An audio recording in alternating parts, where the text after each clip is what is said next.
Right now, we are facing a situation with a lot of confusion. Right now, when we look around us, it looks dark. And it's hard to know which way to go.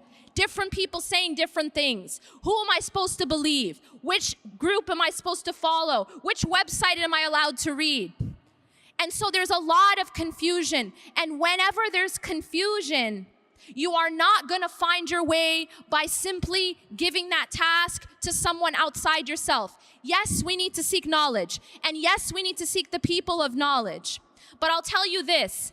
If this room had blinding lights, right now the blinding light's only in my face, but if this room had blinding light all over the room, and you had a blindfold on, would you be able to see the light? The answer is no. Unless you are able to see, unless you remove your blindfolds, you cannot actually see what's in front of your face. So this is a role that no one can do for you. See, you can have the most amazing teacher in the world, but this is a job that you have to do individually with Allah subhanahu wa ta'ala. And that is, you have to polish the lens. That lens is the heart. The heart is how you are going to be able to see the world.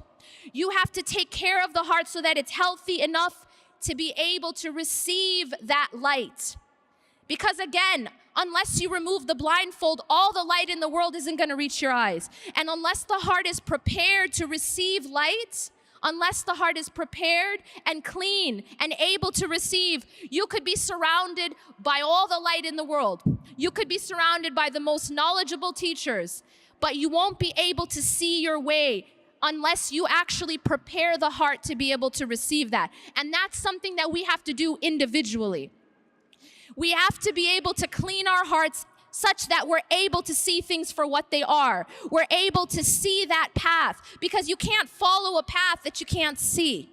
You have to be able to see right from wrong. We have to be a people who constantly ask Allah subhanahu wa ta'ala, Allahumma arina al-haqqa haqqan warzuqna ittiba'a. Oh Allah, show us truth as truth, because there's so much confusion. وَأَرِنَا الْبَاطِلَ بَاطِلًا وَارْزُقْنَا الشِّنَابَ. And let us see falsehood as falsehood and bless us with staying away from it. One of the biggest problems and the first problems is that we don't see things for what they are. We are confused. We are not able to distinguish right from wrong, black from white, up from down. And until we clean the lens, we won't be able to see that, and we won't be able to diagnose the problem. Now, in order to take care of that lens, we have to clean it. We also have to protect it.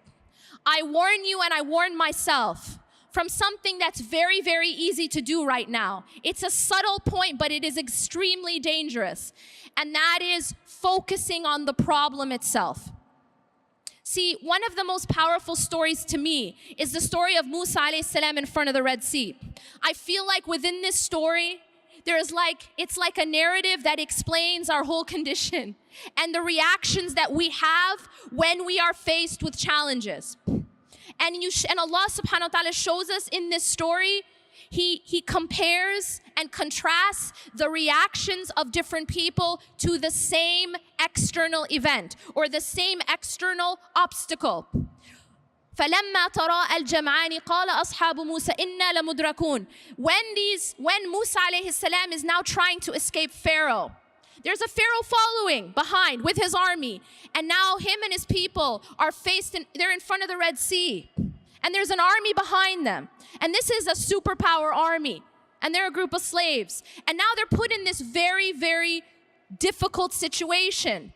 Do we find ourselves in a difficult situation just now? Yeah, kind of. We have only a couple more days, right? We are in a very difficult situation. And Allah says, when the two groups saw each other, the people of Musa, قَالَ أَصْحَابُ مُوسَى إِنَّا لَمُدْرَكُونَ. The people of Musa alayhi salam said, we will indeed be overtaken. That's exactly how many of us felt after the last election. We indeed will be إِنَّا لَمُدْرَكُونَ. And that's a very natural reaction to being stuck in front of the Red Sea with a superpower army behind you. It's a natural reaction that we had. But I want to tell you something amazing, and that is the reaction of Musa alayhi salam. In that same exact situation, he's looking at the same situation, but his basira, his heart is looking at and focused on something else. قَالَ كَلَّا. He said, no, by no means. The word كَلَّا, as you know, is a very emphatic no way, absolutely not. قَالَ كَلَّا إِنَّ مَعَيَ رَبِّي سَيَهْدِينَ. Indeed, my Lord is with me, and he will guide me through this. The reason why I love this story so much is because this story isn't just a story. It's awesome, it's something we tell our kids, but it isn't a bedtime story. It is a sign, and Allah actually continues to say إِنَّ فِي ذَلِكَ لَآيَةً, that indeed in this is a sign, but most people don't get it. Most people don't understand. It is, you and I are never going to be in front of a large body of water with an army behind us, but we are going to be put in situations where we feel trapped, and we are going to be put in situations where we don't see a way out, and we feel that way just now. We feel that way politically. We feel that way socially to a large degree. But what's so powerful here is how was Musa alayhi salam able to respond in that way? How was he able to say, no, we will not be overtaken. No, I'm not going to be shaken. I'm not even worried that we're going to be overtaken. Why was he able to do that? And the answer is because his focus was not on the problem. His focus was not on the Red Sea, and his focus was not on the army. His focus wasn't on Trump. His focus was on Allah. His focus was that, no, Inna ma'aya Rabbi sayahdeen, my Lord is with me. And if Allah is with you, you don't have to worry. He will guide me through. Allah is teaching us a timeless lesson. We're gonna be put in situations where we feel trapped. That's a promise. We're gonna be put in situations that look impossible. And what also strikes me about his story is that he didn't know how he was gonna get out of that situation. It's not like people were going around splitting seas. This wasn't like a regular occurrence. And yet he did not worry, even though he didn't know how. See, for us, it's easy for us to say, oh, it's no problem because I got a plan, A, B, C, D. We know exactly how it's going to happen. But when you don't have any idea how it's going to happen and you still put your trust in Allah, that is tawakkul. He knew Allah is with me and he will guide me through. Now y'all are going to say, but what about doing our part? I know I'm at mass. What about doing our part? And the reality is, what's so beautiful about this story is that although obviously Allah subhanahu wa ta'ala was going to save him, Allah still asked Musa alayhi salam to take action. He's asked him to do something. He asked him to take his staff and strike the sea. And so he was still asked to take action. We are still asked to take action. Tawakkul and action are not separate. They have to go together. I'aqilha wa tawakkal, as the Prophet ﷺ says, that you have to tie your camel and at the same time, your trust is in Allah. Don't think that they're separate. So often I hear this translated as tie your camel and then put your trust in Allah. That's not what it says. It says, اعقلها وتوكل. When the man was told by the Prophet ﷺ, tie your camel and put your trust in Allah, the two are simultaneous. We don't work and then depend on our work and depend on our deeds for results. No, we work and we depend on Allah for results. And that's a very, very important point. One of the things that happens a lot, and this is a pitfall that a lot of us activists fall into, is that we put our trust in our own activism. We put our trust in our own activism. And so what happens is when we don't see the exact results that we wanted, we lose hope. Inna lamudrakun. We have that attitude of we're going to be overtaken. But you see, if you put your trust in Allah subhanahu wa ta'ala, regardless of what you're seeing, you know that He's got your back. And that's what happened with Musa alayhi salam. He was told to strike the sea, so he's taking an action. But this is an important point. If I asked you right now, y'all are in, where am I now? Chicago, yeah? If I tell you to go take a large staff or a large stick and hit, Lake Michigan, it's not gonna split. Why? It is not his action which caused the result. Why did he strike the sea? Because it was Allah who told him to. It was part of his worship. Every single thing that we are doing of our activism should be part of our worship. But we should never believe that our opening, that our salvation, that we're going to be saved because of our actions, because of our activism. We don't get saved because of our activism. We get saved by Allah. And this is a very, very important point of our tawheed. To understand it's only Allah who saves us. It's only Allah who provides the opening. He is Al-Fattah. He is Al-Fattah. I'm not Al-Fattah. You're not Al-Fattah. We're not, as organizations, Al-Fattah. We don't change our circumstances. Allah changes our circumstances. But here's a very important point about the formula for change. إِنَّ اللَّهَ لَا يُغَيِّرُ مَا بِقَوْمٍ حَتَّى يُغَيِّرُ مَا بِأَنفُسِهِمْ. Yes, Allah is the one who changes our circumstances. But Allah also says that indeed Allah does not change the condition or the circumstances of a people until they change what's inside themselves. There is a job that we have to do. There is a striking of the sea that we have to do. But we have to, at the same time, never despair. We have to, at the same time, have the attitude of Kalla inna ma'i rabbi sayahdeen. Indeed, my Lord is with me and He will guide me through. This is extremely essential. And I will tell you this. If you are focused too much on the problem, you will have the reaction of Bani Israel. Because if all we talk about is the problem, if all we think about is the problem, if all we post about is the problem, if all we discuss is the problem, then what happens is, and this is a psychological reality, whatever you focus on grows.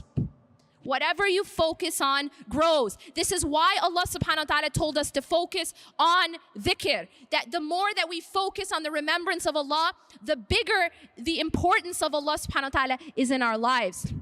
But if we're focused on everything that's going wrong, if our focus is on everyone who's saying this about us, and they're gonna do this to us, and then this, and that's it, and that's my focal point, I promise you, we will fall into despair. And the reason for that is that the problem will actually grow because it becomes our focal point. And this is a dangerous thing that we fall into. Our focal point needs to be Inna ma'i rabbi sayahdeen. This is a very different focal point. The focal point of Musa alayhi salam. Indeed, my Lord is with me and He will guide me through. Yes, I do my part. But while I'm doing my part, my heart is looking at Allah. My heart isn't looking at the problem. My heart isn't focused on what Trump is saying or what Trump isn't saying or what he's gonna do or what he's not gonna do.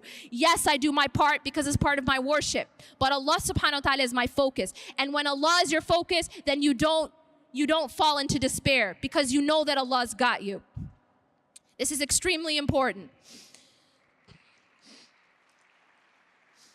The other thing that happens on our path to Allah subhanahu wa ta'ala, or that can make us fall off track, is if you think about a person who gets in the car and they start driving, right? There's two ways for you to get off track. Number one, you can run out of fuel. What's gonna happen if you're driving and you never stop to fill up with gas? What's gonna happen is that you're gonna run out of fuel and you're never gonna end up at your destination. I remind you and myself that as activists, as workers, as anyone doing anything for the sake of Allah, whether that's inside your home or outside your home, you need to constantly refuel. Just like a car needs to be refueled, you need to be refueled. If you do not have a constant source of spiritual refueling, you will burn out. And this is one of the mistakes that a lot of activists fall into. Any worker, anyone really, a mother, an activist, a teacher, anyone. If there is not a source of internal refueling, you have to have your time with Allah subhanahu wa ta'ala refilling inside. Because if you don't have that, there is no way you're gonna be able to continue. You will burn out just like a car runs out of gas. The other way that you can get off track while you're driving is you can crash. Something can come and hit you and you can fall off or you can get off track. Here's the thing. I'm gonna give you guys an analogy. You all know the story of the three little pigs, right? So the thing about the three little pigs is that you have these three pigs and each of them built a house. But you have one pig that was really lazy. And so that pig that was really lazy built a very weak house.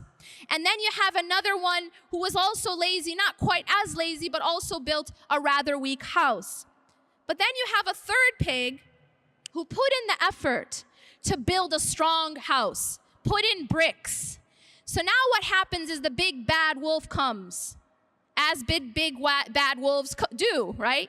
So whatever form that big bad wolf is, you see, in life, we have a lot of big bad wolves. In life, you're gonna have a lot of big bad wolves, and they're gonna come in different forms. Yeah? They're gonna come politically. They're gonna come into office sometimes. They're gonna come in your personal life. And the nature of a big bad wolf is that he huffs and he puffs. That's just what big bad wolves do. So this big bad wolf comes and he huffs and he puffs, and what does he do? He blows the house down because it was weak. And the second house, he blows it down because it was weak. But he cannot blow down the third house because the third house had a solid foundation. It was made from brick. And I tell you this, we can't control the weather. We can't make it stop raining. We can't control storms. But what you can do is you can control your sanctuary and your refuge. We as an ummah need to have a stronger foundation. We need to have stronger roots. As Allah subhanahu wa ta'ala says in the Quran about this, the difference between the solid tree, right, the good tree in Surah Ibrahim, and the bad tree. The good tree, أصلها ثابت وفرعها في السماء. The amazing thing about trees is that the taller a tree gets, the deeper it has to get its roots into the ground. And it's proportional to its height. That the more it goes up towards the sky, the more deeply it's rooted and the more wide its roots will be.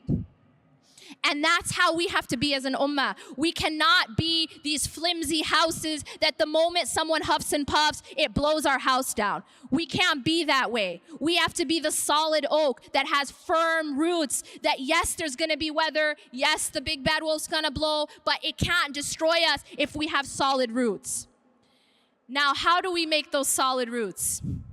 How do we make those solid roots? You and I, again, this is work we have to do individually and collectively. But we have to go back to our relationship with Allah subhanahu wa ta'ala, Allah's book, and Allah and the Messenger sallallahu alaihi wasallam's sunnah. We have to go back to understanding these things and building this relationship, because Allah tells us that these things are gonna come. Allah tells us in the Quran, أَمْ حَسِبْتُمْ أَن تَدْخُلُوا الْجَنَّةَ وَلَمَّا يَأْتِكُمْ مَثَلُ الَّذِينَ خَلَوْا مِنْ قَبْلِكُمْ. Do you think that you'll enter paradise and you won't go through the things that the people before you went through? مَسَّتْهُمُ الْبَأْسَاءُ وَالضَّرَّاءُ وَزُلْزِلُوا حَتَّى يَقُولَ الرَّسُولُ وَالَّذِينَ آمَنُوا مَعَهُ مَتَى نَصْرُ اللَّهِ. They were given adversity and they were so shaken. They were so shaken, zilzal, like zul. This word has the same root as earthquake. They were so shaken that even the messengers and the people with them asked this question, which many of us are asking today, Mata Nasrullah, when will the help of Allah come? When will the help of Allah come? And then Allah says, Ala inna nasrullahi qareeb. There are lesson after lesson that Allah gives us, sign after sign. If we just study the world, إن في خلق السماوات والأرض واختلاف الليل والنهار لآيات لأولي الألباب. Indeed, in the heavens and the earth, and the alteration, in the creation of the heavens and the earth, and the alteration of night and day are signs for the people of understanding. Who are these people? الذين يذكرون الله قياما وقعودا وعلى جنوبهم ويتفكرون في خلق السماوات والأرض ربنا ما خلقت هذا باطلا سبحانك. See, all around us are signs, but these signs will only be understood by a specific group of people, and that group of people are those, who are they? Those who remember Allah standing and sitting and on their sides. We cannot be a people who only are Muslim when it's convenient. We cannot be a people who only remember Allah, who only stand up to pray when it's convenient. Because you know what? These people, they have to remember Allah standing when it's easy, when they're strong, sitting, maybe not so much, and on their sides, in every condition of life. You know, when it's not convenient, like you're at the airport, or you're not feeling it, They're remembering Allah in every condition of life. And unless we are that way, we won't be able to have that ability to read and understand the signs of the heavens and the earth. One of those signs that you'll find again and again all over the universe, in everywhere that you look of the design of Allah subhanahu wa ta'ala, is that growth and change take time. Growth and change take time. A child, a baby, Allah has the ability to develop a child in a week. Why not? A month. But Allah has designed it such that it takes 9, sometimes painful months. There is a sign in that. Allah could have made an oak grow in a year, but Allah has designed it such that it takes sometimes hundreds of years for these trees to get to that height. Allah is teaching us that change takes time, that growth takes time. And it may look like there's nothing changing. You're looking at a tree, you don't see any actual change. But it takes time. And there is a process that happens before change occurs. One of my favorite stories is the story of a woman who was in an impossible situation. She was in the middle of a desert and she had a child. And there's no one around. What did she do? See, this woman had her trust in Allah, but she didn't sit and wait for water to fall from the sky. She got up and she strove. She ran. She ran from Safa to Marwa, looking for water. But here is what really, really affected me about her story. After she looked at Safa and there's no water, right? She's not seeing anything. She goes to Marwa, she's not seeing anything. Now she's already tried. What do we do in our lives when we've already tried something and it didn't work? What do we typically do? We give up. She didn't give up. She goes back to the same place she already checked. And she, again, doesn't give up. She goes back again. She doesn't do this once. She doesn't do this twice. She does it 7 times. And that is so powerful that Allah is teaching us. This is one of the sunan of Allah, that sometimes, change and growth, it takes, not only does it take time, sometimes it takes repetition. That you have to keep at something. I was saying yesterday at RIS, you can't say, I did a sit-up. Why didn't it work? I did a sit-up, right? It's not going to work if you did a sit-up or a push-up, right? You have to do repetition. And repetition is where Allah subhanahu wa ta'ala could have had us just say subhanallah once, alhamdulillah once. Why the repetition? Why so many rak'ahs? Why 5 times a day? Because Allah is teaching us that change and growth happen through persistence and through repetition and through perseverance. So we can't be a people who just give up because it didn't work. Yeah? Oh, we already tried that. It didn't work. You have to be a person. We have to be a people of endurance. This isn't a sprint. It is definitely a marathon. It is definitely a marathon. We have to have endurance. We can't just give up the moment that something isn't working out. Finally, I want to say this. Part of our path to Allah subhanahu wa ta'ala is our relationship with the Creator, but part of it is our relationship with the creation. One of the principles that you'll find throughout the text is this principle. The way we are with people is how we should expect Allah to be with us. Again and again, we're told this principle, that if a person does not care about others, if a person is not merciful with others, then he will not be shown mercy by Allah. That if a person shows mercy for the creation, the Creator will show mercy towards him. There's a hadith in which the Prophet ﷺ tells us parallel after parallel. And in this hadith, he tells us that if you help a person in need, Allah will help you when you're in need. That if you take away, a difficulty that a person is going through, then Allah will take away a difficulty that you're going through in this life and the next. And Allah will continue to help you so long as you help your brother or sister. That we have to be a people of compassion. We have to be a people of mercy. We have to care about the struggles of others. We have to. And that's part of our iman. We are not an ummah of pulling away and saying that I'm just going to worship on my own in private. We have to be part of the society, and we have to care about the pain and struggles of others. We have to be at the forefront of this. This is part of our deen. The Prophet ﷺ said, when you see something wrong, you have to try to change it. And it's only if you cannot, then at least hate it in your heart. And that's the weakest of iman. But if we don't even have that, if we don't even hate it in our hearts, then that's a problem with our iman. We have to be a people of compassion. And we have to be a people of hope. Allah subhanahu wa ta'ala has told us again and again in the Quran that we're going to face struggle. I'm going to end with this. It's one of my favorite du'as in that it encompasses how a believer's state should be in hardship, how a believer's response should be in difficulty.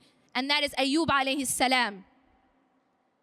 He had gone through struggle after struggle after struggle, test after test after test. His health was tested, his wealth, his family. And in the midst of his pain, he calls out to Allah subhanahu wa ta'ala and says, "Anni massani ad-durru wa anta arhamur rahimin." The reason why this moves me so much is because on the one hand, he is acknowledging his pain. He is acknowledging that it's difficult right now. That indeed, "Anni massani ad-durr," that indeed, hardship, calamity, difficulty has befallen me. He's not pretending, but he is acknowledging his pain. But in the same breath, he is also has complete and full hope in the mercy of Allah. Wa anta arhamur rahimin. Even while he is in the midst of his storm, he hasn't been saved yet. He's in the midst of his storm. He's still in the midst of his pain, and yet he still continues to have hope in Allah subhanahu wa ta'ala. A believer may be sad, but a believer never despairs in the hope and in the mercy of Allah subhanahu wa ta'ala.